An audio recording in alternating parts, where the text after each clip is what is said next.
Welcome back to my channel. तो आज हम करेंगे क्लास 12 अकाउंटेंसी का chapter 1 accounting for partnership forms. Accounting for partnership forms में सबसे पहला जो नंबर हमें पढ़ना पड़ेगा वो होगा पार्टनरशिप। तो पार्टनरशिप क्या होता है? It is a relationship between persons who have agreed to share profits and losses carried on by all or any of them acting for all। it means partnership एक ऐसा रिलेशनशिप होता है दो या दो से ज़्यादा पर्सन्स के बीच में।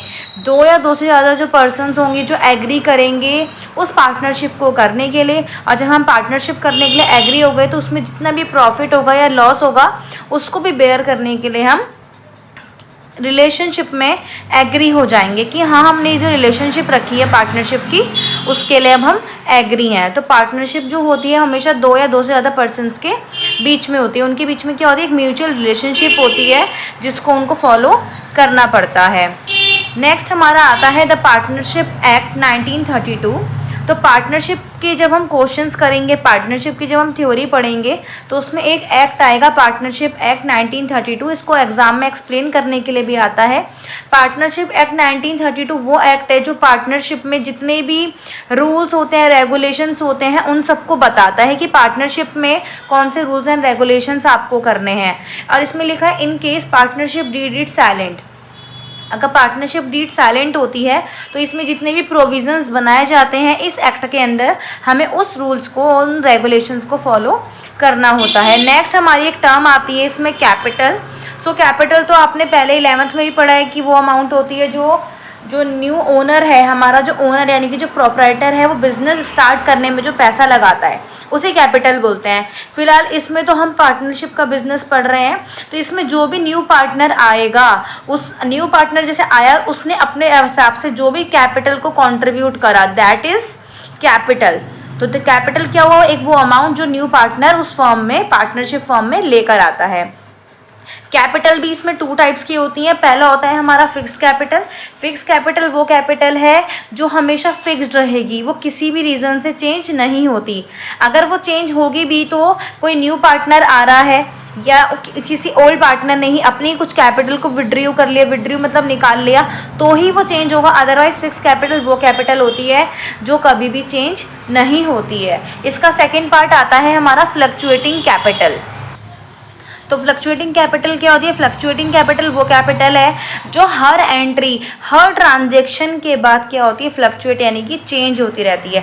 जितनी भी एंट्रीज होंगी, कोई भी न्यू पार्टनर आ रहा है, कोई भी ओल्ड पार्टनर रिटायर हो रहा है यानी कि जा रहा है, या कोई भी एंट्रीज वगैरह हो रही हैं, वो फ्लक्चुएटिंग कैपिटल है जिसमें ओल्ड पार्टनर्स की कैपिटल जो है वो चेंज होती रहती है with the change of each entry.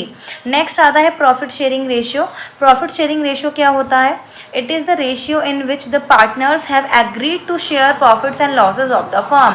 ये वो रेशियो होता है जितने भी पार्टनर्स है फॉर्म में, मान लो ABC 3 पार्टनर है और उनके बीच में पार्टनरशिप में एक एग्रीड रेशियो रखा गया, जैसे कि फॉर एग्जांपल 5:3:2। तो फॉर्म में जो भी प्रॉफिट होगा या लॉस होगा तो ABC उसी रेशियो में शेयर करेंगे अपना प्रॉफिट, यानी कि 5:3:2। तो उन्होंने एग्री करा कि वो इस रेशियो में क्या है, अपना प्रॉफिट या लॉस शेयर करेंगे। नेक्स्ट इसमें आपकी टर्म आती है एक, that is guarantee of profit. नाम से ही पता चल रहा है गारंटी ऑफ प्रॉफिट एक ऐसी टर्म है जिसमें जो न्यू पार्टनर आता है या जो ओल्ड पार्टनर होते हैं उनको मिनिमम गारंटी दी जाती है कि इस ईयर या इस मंथ आपको इतने का प्रॉफिट दिया जाएगा।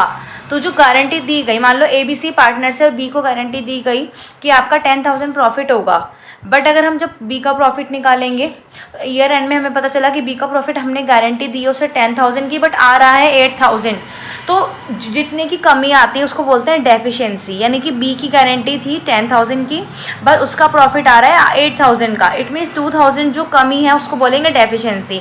तो जो भी डेफिशिएंसी होती है तो वो क्वेश्चन में मेंशन होता है कि या तो वो डेफिशिएंसी ओल्ड पार्टनर देंगे, जो रिमेनिंग पार्टनर है या तो वो देंगे या फिर हमारा पूरा फर्म देगा। तो इट मीन जो गारंटी दी जाती है उतना हमें उस पार्टनर को प्रॉफिट देना पड़ता है। और लास्ट इसमें आता है पार्टनरशिप डीड। पार्टनरशिप डीड क्या होता है? जितने भी पार्टनर्स के बीच में एग्रीमेंट हुआ है या तो वो एग्रीमेंट रिटर्न होगा या वो एग्रीमेंट ओरल होगा। ओरल एग्रीमेंट जो है उससे ज़्यादा सही जो होता है, जो सही माना जाता है वो रिटर्न एग्रीमेंट होता है, क्योंकि इन फ्यूचर अगर कोई भी डिस्प्यूट यानी कि कोई भी मिस्टेक्स हो जाएं कोई भी भूल चूक हो जाए तो written agreement as a proof होता है कि हाँ हम पार्टनर्स के बीच में ये रिलेशन, ये पार्टनरशिप डीड रखी गई थी। तो पार्टनरशिप डीड क्या होता है? एक रिटर्न या ओरल एग्रीमेंट होता है उन पार्टनर्स के बीच में। इसमें सबसे ज़्यादा बेटर क्या रहता है? हमारा रिटर्न एग्रीमेंट रहता है, क्योंकि इन फ्यूचर अगर कोई भी डिस्प्यूट वगैरह हो गई तो रिटर्न एग्रीमेंट उसका क्या होता है? प्रूफ होता है। तो फ्रेंड्स, आई होप आपको ये जितनी भी बेसिक टर्म्स हैं class 12 chapter 1 accounting for partnership firm की, कि आपको ये आ गई हो समझ में। So please like, share and subscribe my channel.